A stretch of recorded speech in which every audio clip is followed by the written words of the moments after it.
Сәлем достар, сіздермен бірге мен Сайлау Абди.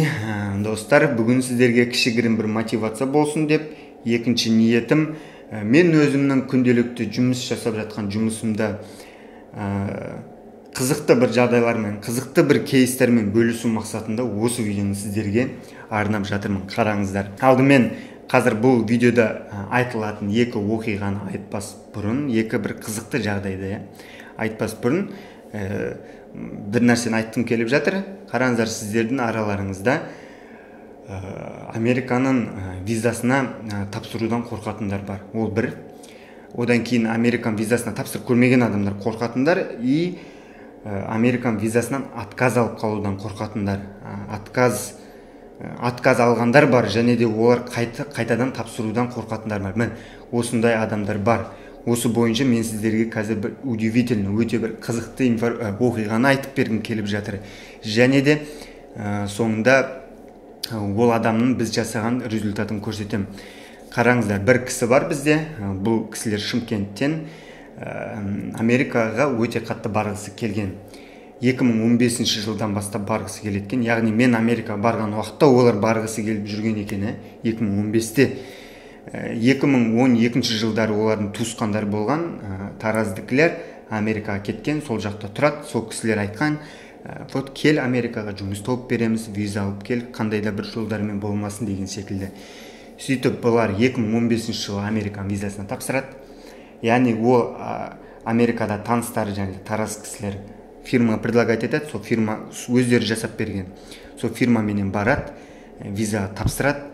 2015-те сөйтіп бірінші рет тапсырғанда отказ алады. Содан кейін барып екінші рет тапсырады, араға бір ай салып повторный подача жазып береді, интервью консульский сбор төлейді, қайтадан кіреді, қайтадан отказ береді. Сөйтіп 2015-те екі рет отказ алғаннан кейін олардың сөздері бойынша, яғни үмітін үзіп, значит, потом бір тапсырамыз, бізге виза берілмейді деген секілді, сонда қорқынышпен тапсырмай қояды. Енді 2018 жылы бұл кісілер қайтпайды екен, қайтадан Американ визасынан тапсырады, бірақ бұл жолы студенческий визаға.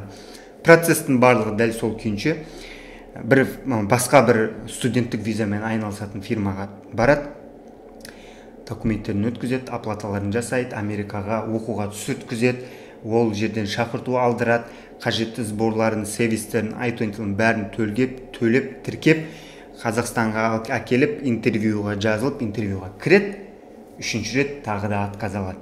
Повторный бір айдан кейін перезаписке жазылады.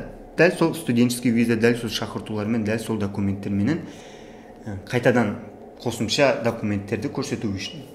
Төртінші рет қайтадан отказ береді ол кісілерге. Енді ең қызығы мына жерде басталады. Инстаграмда айттым ол жөнінде. 2021 жылы карантиннің кезінде қайтадан тапсырады интервьюға.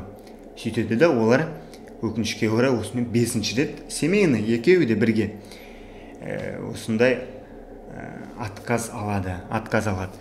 Енді сөйтіп 2022 жылы ноябрь айында бізге келеді. Мен ол кісімен сөйлесемін, консультация беремін, сөйтіп айтамын, бір-екі нюанстар айтамын. Енді Инстаграмда ол кішкене бір секретпен мен бөліспедім, бірақ осы ютубымда бөлісейін, ютубтағы көрермендерім үшін.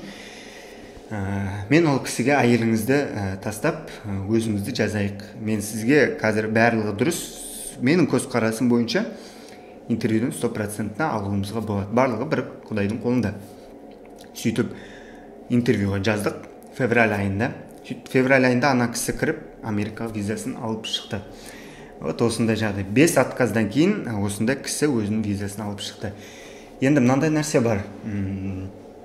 Достар, айтқымыз келетіні, бұл жерде айтылмай қалған нәрселер көп та, сіздерде егер де дәл осындай жағдай болып, семейный американский визадан отказ алғаннан кейін қайтадан жалғыз өздеріңіз жазылып жүрмеңіздер интервьюға. Әйелдеріңіз тастап, сен үшін отказ алып жатырмын деген секілді. Бұл жерде дополнительный нәрселер болды. Негізінде айтатыным, жалпы кейстің өзінің ішінде отанмен байланыс және де Америкаға бару мақсаты деген осы екі бойынша жұмыс жасау керек.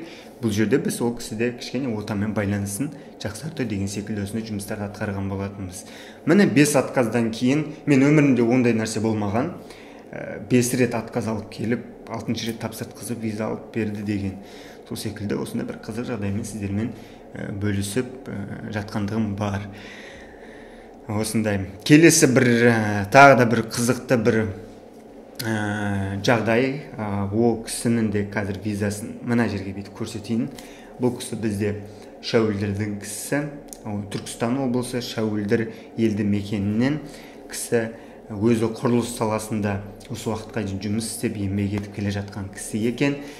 Тоже американский визаны алғысы келіп бізге хабарласқан. Біздің қызметкерлер айтады, біз клиенттермен постоянно жұмыс жасаймыз, клиенттер бізге хабарласып жатады, давайте мына күні дайындықты белгілейік, мына күнді бүйтейік, мен дайындығым қалай болып жатыр деп. Яғни адам өзінің ішкі уайымын барлығын клиенттер саған айтады, сен оны тыңдайсың, воспринимать етесің, сол уайымның барлығын жоқ қылуға жұмыс жасайсың, вот осындай. Ал мына кісінің виза алған, осы шәуілдірлік кісінің, бұл кісі вообще хабарласпады дейді. Бірінші договор жіберді деді, договорды оқыды, танысты, бір айдан кейін оплата жасады деді.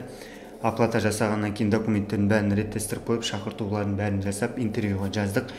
Интервьюға дайындалайық деп айттық деді.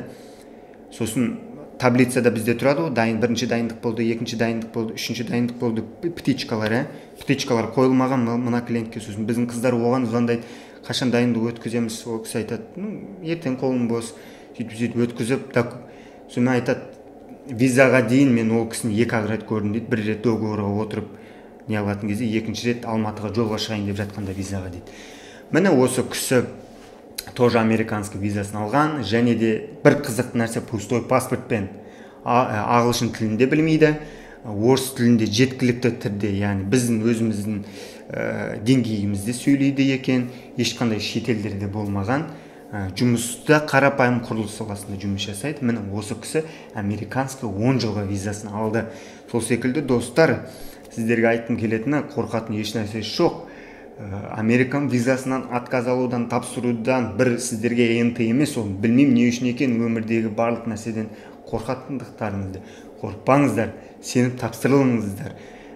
Себебі сіздер үшін біздің қарамағымызда ондаған адамдар целый команда жұмыс жасап жатыр, және де барлық неудобстволардың барлығын жоқ қыламыз деген ниеттемін.